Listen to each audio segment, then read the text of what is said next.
Hello dear student, welcome to the learner point. जैसा कि अपने पता है कि biology class 11th chapter number 3 start कर चुकी हैं, जिसके अंदर अपने प्लांट किंगडम के अंदर algae, bryophyta, pteridophyta, gymnosperm, angiosperm की स्टडी करेंगे। तो आज अपने फर्स्ट ऑफ ऑल स्टार्ट करते हैं एल्गी। एल्गी, शैवाल। एल्गी को क्या बोलते हैं? शैवाल। शैवाल क्लोरोफिल युक्त कैसे होते हैं? क्लोरोफिल युक्त होते हैं, तभी इसे प्लांट के अंदर रखा गया है, क्योंकि प्लांट्स हैं वो क्या करते हैं, अपना फूड खुद बना लेते हैं। तो क्लोरोफिल की वजह से अपना फूड खुद बनाते हैं। तो वैसे शैवाल के अंदर भी क्या प्रेजेंट होते हैं? क्लोरोफिल। सरल, थैलोइड, स्वपोषी तथा मुख्यतः जलीय, अलवणीय जल तथा समुद्री दोनों का जीव है। यानी कि ये फ्रेश वाटर में भी रहता है, मराइन वाटर में भी रहता है, स्वपोषी होता है। थैले जैसी सिंपल इसकी क्या होती है? स्ट्रक्चर होती है।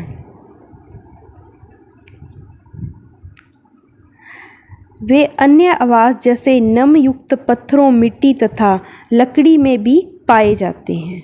कौन? शैवाल। शैवाल है वो सभी जगह पर पाए जाते हैं। उनमें से कुछ कवक लाइकेन में, लाइकेन का मतलब क्या है कि उसके अंदर दो जीव रहते हैं, एक शैवाल और एक कवक, तथा प्राणियों के संगठन में भी पाए जाते हैं। प्राणियों के संगठन का मतलब है प्राणियों के ऊपर पाई जाती है एल्गी। उसका एग्जाम्पल है स्लोथ रीच। ये एग्जाम में आता होता है। स्लोथ रीच का मतलब क्या है कि एक प्राणी है, एक एनिमल है, उसके ऊपर एल्गी प्रेजेंट है। लाइकेन में भी ऐसे है, एल्गी और फंजाई का सहजीवी संबंध होता है। लाइकेन वाला तो ऑलमोस्ट सभी बच्चों को पता होता है, पर ये स्लोथ रीच वाला किसी किसी बच्चे को नहीं पता होता, तो प्लीज़ इसको अंडरलाइन कीजिए बेटा। शैवाल के माप तथा आकार में बहुत भिन्नता होती है। ये कॉलोनियाँ जैसे वोल्वैक्स तथा तंतुमयी जैसे यूलोथ्रिक्स स्पायरोगारा तक हो सकते हैं। ये कॉलोनी यानी कि ग्रुप की फॉर्म में भी रहते हैं। ग्रुप वाला एग्जाम्पल कौन सा है अपना? वोल्वैक्स। कौन सा है? वोल्वैक्स। ये फिलामेंट की फॉर्म में भी रहते हैं। फिलामेंट में आपको यूलोथ्रिक्स और स्पायरोगायरा याद रखना है। क्या याद रखना है आपको? यूलोथ्रिक्स और स्पायरोगायरा। इनमें से कुछ शैवाल जैसे केल्प बहुत विशाल काय है। तो ये तीनों एग्जाम्पल वेरी वेरी इंपॉर्टेंट है। जितना को उतना स्टार लगाना का, मैं 4-5 स्टार लगाओ इस लाइन पे। आपसे एग्ज़ाम में ये पूछेंगे, आपसे एग्ज़ाम में ये ज़रूर पूछेंगे कि कॉलोनी वाले एल्गी का एग्जाम्पल बताओ, तो आप क्या बताओगे? वोल्वॉक्स। क्या बताओगे? वोल्वॉक्स। यदि आपसे फिलामेंट का पूछे तो आप क्या बताओगे? यूलोथ्रिक्स और स्पायरोगायरा। यदि आपसे विशाल काय, ऐसी एल्गी जो क्या है विशाल काय, तो उसका एग्जाम्पल क्या बताओगे? क्लेप। ठीक है।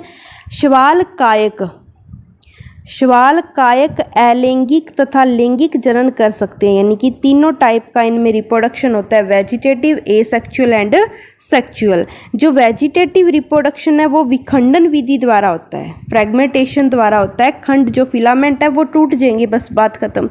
इसमें से प्रत्येक खंड से थैलस बन जाता है। अब जो खंड टूटा हुआ है उससे नई एल्गी की फॉर्मेशन हो जाएगी। अलैंगिक जनन विभिन्न प्रकार के स्पोर यानी कि बीजाणुओं द्वारा बनता है। सामान्यतः ये बीजाणु जूस्पोर कहलाते हैं। जूस्पोर कौन से बीजाणु होते हैं? जिनसे एसेक्सुअल रिप्रोडक्शन होता है। इनमें कशाबिक यानी कि फ्लैजेला होता है और ये चलायमान होता है। मैंने आपको पहले ही बताया है, फ्लैजेला का वर्क होता है लोकोमोशन के लिए। अंकुरण के बाद इनसे पौधे बन जाते हैं। किनसे? जूस्पोर से। तो जूस्पोर क्या है? एसेक्सुअल मेथड है। उसके बाद लैंगिक जनन में दो गैमीट संगलित होते हैं यानी कि जुड़ते हैं। ये युग्मक कशाबिक युक्त, फेजेला युक्त तथा माप में समान हो सकते हैं। यानी कि दो गैमीट आएंगे, कहने का मतलब दो एल्गी आएंगी, वो कैसी होंगी? दोनों फेजेला युक्तों और सेम क्या हो? उनका माप हो। तो उसका एग्जाम्पल है यूलोथ्रिक्स। तो यूलोथ्रिक्स में क्या है? मान लो ये अपनी एक एल्गी, ये एल्गी नंबर 2, इसके ऊपर भी दो फिजेला, इसके ऊपर भी दो फिजेला। इनका जो साइज है वो क्या है? अपना सेम है, साइज क्या है, सेम है। तो ऐसा एग्जाम्पल क्या याद रखना है आपको, यूलोथ्रिक्स। कौन सा थ्रिक्स, यूलोथ्रिक्स। कौन सा थ्रिक्स, यूलोथ्रिक्स। आई होप आपको यहाँ पे कोई भी दिक्कत नहीं होगी। बायोलॉजी के अंदर एग्जाम्पल आपको क्या है, टिप्स पे होने चाहिए, सारा खेल एग्जाम्पल का है।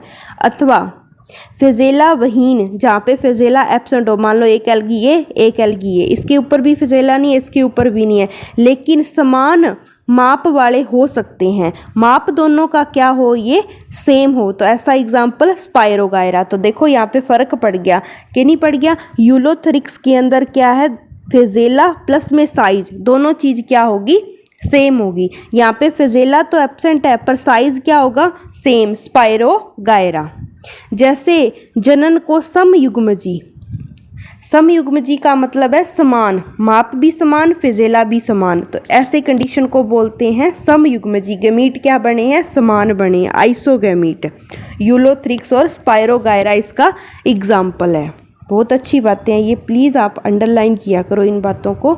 एनसीईआरटी को इससे अच्छा पढ़ने का और कोई भी तरीका नहीं है कि लाइन टू लाइन पढ़ के और जो चीज़ रटने वाली है उसे रट लो, जो चीज़ समझने वाली है उसे समझ लो। आप सोचो कि नहीं सारी चीज़ समझ की होगी तो सॉरी, ऐसे एग्ज़ाम क्लियर नहीं होंगे।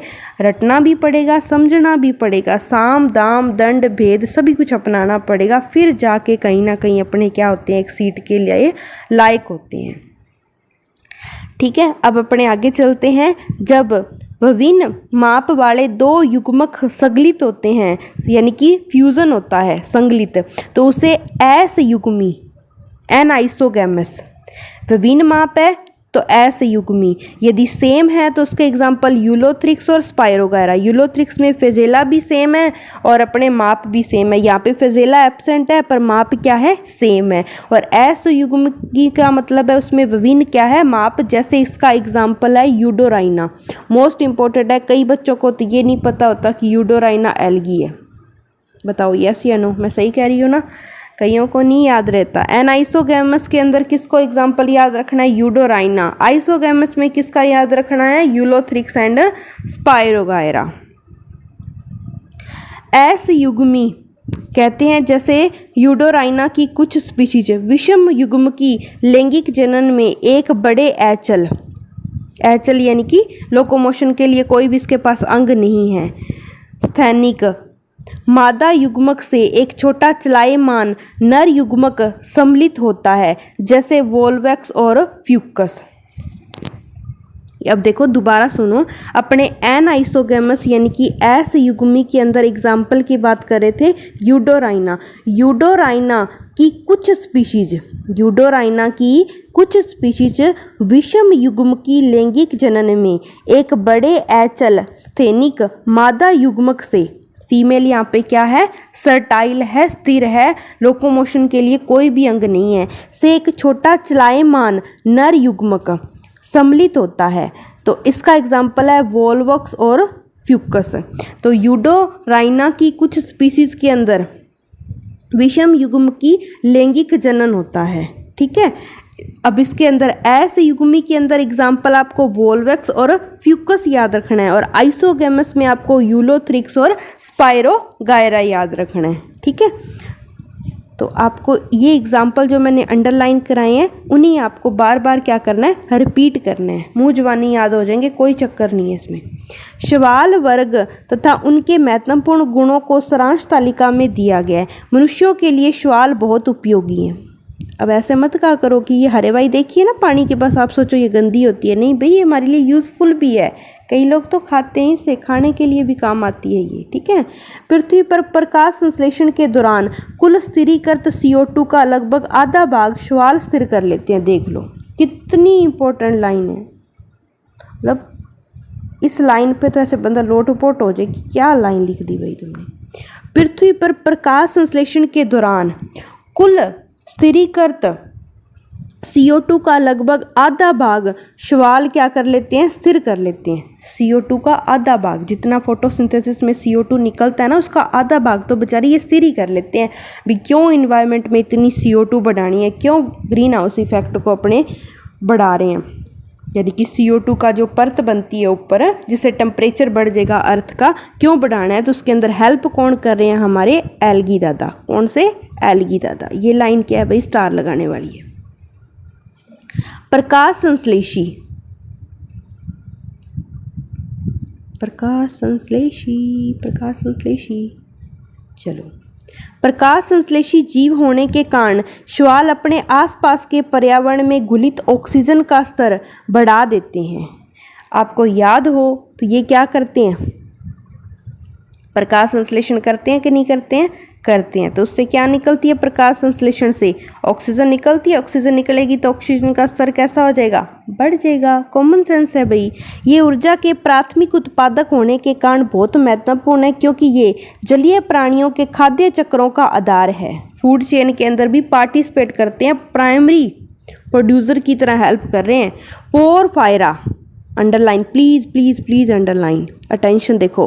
पोरफायरा, लैमिनेरिया तथा सार्गासम, पोरफायरा, लैमिनेरिया, सार्गासम की बहुत सी स्पीशीज प्रजातियां, जो समुद्र की 70 स्पीशीज प्रजातियों में से हैं, भोजन के रूप में उपयोग की जाती हैं। मैंने अभी बताया था एल्गी को अपने क्या भोजन की फॉर्म में यूज करते हैं।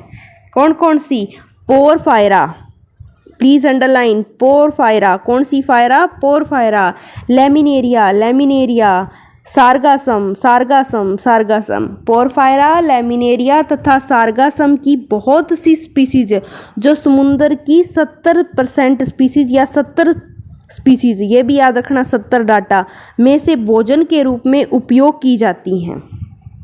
पोरफायरा, लैमिनेरिया, सार्गासम, 70 स्पीशीज खाने के लिए यूज होती हैं। ये लाइनें आपको याद रखनी है। कुछ समुद्री भूरे तथा लाल शैवाल भी बहुत अधिक कैरागीन लाल शैवाल से का उत्पादन करते हैं, जिनका व्यावसायिक उपयोग होता है। अब कुछ समुद्री एल्गी हैं, जैसे कौन सी, भूरी और लाल। इसमें से लाल से क्या सिक्रीट हो रहा है, कैरागीन। कौन सा गीन, कैरागीन उत्पादन होता है, जिसका व्यावसायिक उपयोग होता है। व्यवसाय में अपने कैरागीन का यूज करते हैं, जो लाल एल्गी से मिलता है। NEET line, NEET previous year में ये क्वेश्चन आया हुआ है, देखो कितनी अच्छी लाइन है। लाल शैवाल से क्या निकला, कैरागीन। कैरागीन का यूज कहाँ होता है, व्यावसायिक उपयोग में। तो बताओ एल्गी अपने लिए यूजफुल है कि नहीं है, भाई है, भाई है, क्यों नहीं है। आगे चलो, कहाँ चलें, जिलेडियम तथा ग्रेसिलेरिया से अगार प्राप्त होता है। अब साइंस वालों को अगार बताने की लोड़ नहीं है। अगार, अगार जेली। बायोटेक के अंदर आपने DNA का जब अपने टेस्टिंग वगैरह करते हैं, उसके अंदर अपने वो एक सेटअप तैयार करते हैं, उसके अंदर अगार अगार जेली की लोड पड़ती है कि नहीं पड़ती, पड़ेगी, अपने पढ़ेंगे भी उसको। जिलेडिया तथा ग्रेसिलेरिया से अगार प्राप्त होता है। तो ये दोनों क्या हैं, एल्गी हैं भाई, जिलेडिया तथा ग्रेसिलेरिया, जिसका उपयोग सूक्ष्म जीवों के संवर्धन में तथा आइसक्रीम और जेली बनाने में उपयोग होता है। मोस्ट इंपॉर्टेंट लाइनें हैं भाई।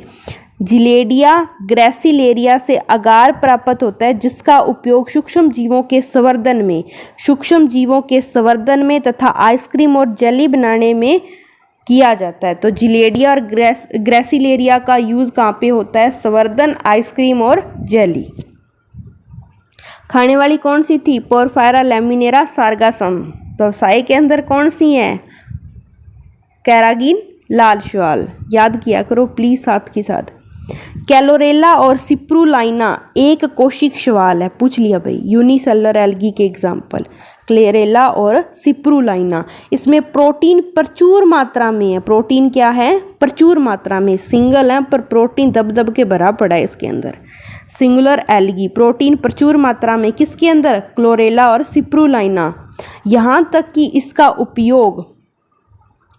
इसका उपयोग अंतरिक्ष यात्री भी भोजन के रूप में करते हैं। ये पूछा हुआ है भाई, इंपॉर्टेंट क्वेश्चन है। अंतरिक्ष यात्री भोजन के रूप में कौन सी एल्गी लेके जाते हैं, यूनिसेलुलर एल्गी, जिसका नाम क्या है, कैलोरेला और सिप्रुलाइना। कैलोरेला और सिप्रुलाइना, मेरे साथ साथ बोला करो।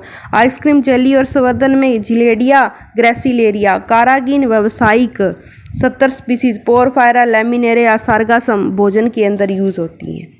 शैवाल 3 प्रमुख भागों में विभक्त होती है, क्लोरोफाइसी, फियोफाइसी एंड रोडोफाइसी। कौन कौन सी फाइसी हैं? क्लोरोफाइसी, फियोफाइसी और रोडोफाइसी। अब क्लोरोफाइसी, फियोफाइसी और रेडोफाइसी, इन तीनों को अपने क्या है एक साथ नेक्स्ट क्लास में पढ़ेंगे। ये एल्गी के पार्ट हैं, क्लोरोफाइसी, फियोफाइसी और रेडोफाइसी। इसको पढ़ने से पहले मैं आपको कल ये टेबल पढ़ाऊंगी। ये देखो, इसके अंदर आप ना डिफरेंट अच्छे से कर पाओगे। क्लोरोफाई में क्या होता है, फियोफाइसी में क्या होता है, रोडोफाइसी में क्या होता है। तो ये चार्ट समझने के बाद अपने थ्योरी करेंगे, जैसे अपने पहले भी करके आए ना सेकंड चैप्टर में। ये देख लो आप,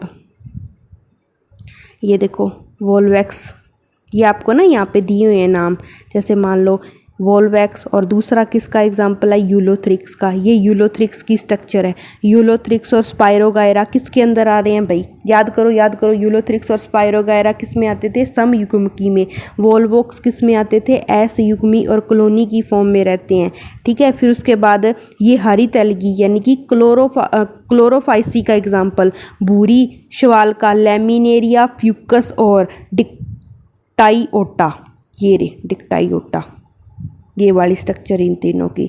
अपना लेवल इतना तो नहीं है कि स्ट्रक्चर पर, हाँ नीट वगैरह में क्या पता ऐसे स्ट्रक्चर बना के कह दे ये किसका है, तो आपको वहाँ पे याद रखना है कि भाई ये लैमिनेरिया है। ये लाल शैवाल देख लो, ठीक है, लाल शैवाल के अंदर पोरफायरा का एग्जाम्पल है। पोरफायरा भी करके आए थे। पॉलीसाइफोनिया, ये पॉलीसाइफोनिया, ये नाम याद रखना। देखो वोल्वोक्स, यूलोथ्रिक्स, वोल्वोक्स और यूलोथ्रिक्स किस में आती हैं, हरित शैवाल में आती हैं। वोल्वोक्स और यूलोथ्रिक्स कैसी आती हैं, हरी शैवाल में। ना याद रहे तो इसका डायग्राम देखो, ये भी हरी है, ये भी हरी है, तो ये कौन सी शैवाल होगी, ग्रीन एल्गी होगी। होगी कि नहीं होगी, हरित शैवाल। तो वोल्वोक्स और यूलोथ्रिक्स। उसके अलावा देखो, अब यहाँ पे ये याद रखना है, भूरी शैवाल के अंदर आपको क्या याद रखना है, भूरी के अंदर आपको लैमिनेरिया फ्यूकस, लैमिनेरिया फ्यूकस, ठीक है, लैमिनेरिया फ्यूकस और डिक्टाइओटा, डिक्टाइओटा ऐसे ही बोलते हैं, ऐसे डिक्टाइओटा, फ्यूकस और लैमिनेरिया। तो भूरे, ये देखो तीनों भूरे दिख रहे हैं ना आपको, दिख रहा है डिक्टाइओटा, ये रहा देख लो, दिख रहा है आपको, फ्यूकस दिख लो, ठीक है। लैमिनेरिया भी भूरा ही है, Laminaria Fucus Dictyota, Laminaria Fucus Dictyota, Laminaria Fucus Dictyota. पहले वाले कौन से थे, वोल्वोक्स और यूलोथ्रिक्स। पहले वाली हरित एल्गी थी, ये वाली भूरी है। लाल के अंदर आपको पोरफायरा और पॉलीसाइफोनिया, क्या याद रखना है, लाल के अंदर आपको पोरफायरा और पॉलीसाइफोनिया। तो ये देखो लाल शैवाल के अंदर ये रेड कलर की पोरफायरा दिख रही है, ये आपको क्या दिख रही है, पॉलीसाइफोनिया। मेरे हिसाब से मैंने इतनी बार बोल दिया। अब मैं सीधा डायग्राम ये देके और आपसे पूछूं ये कौन है, तो आप रेड एल्गी में पटक दिन बोलो पोरफायरा है मैम, और क्या है। रेड एल्गी के अंदर ये क्या है, पॉलीसाइफोनिया है, ठीक है। ये क्या है, डिक्टाइओटा, क्या है, डिक्टाइओटा। ये क्या है भाई, फ्यूकस है। ये क्या है, लैमिनेरिया। फ्यूकस और लैमिनेरिया में थोड़ा सा कंफ्यूजन होता है, तो प्लीज़ लैमिनेरिया और फ्यूकस को ध्यान से देखो, ठीक है। ये बुरी होगी। उसके बाद ये आप वोल्वोक्स देखो, ये ग्रीन में आ जाएगी। यूलोथ्रिक्स किस में आ जाएंगी, ग्रीन में आ जाएगी। तो ये आपके एग्जाम्पल। ये इतना वगैरह नहीं याद करना, थोड़ा बहुत देखना हो तो देख लेना भी, ये मुख्य शाखा ये होगी, ये होगी।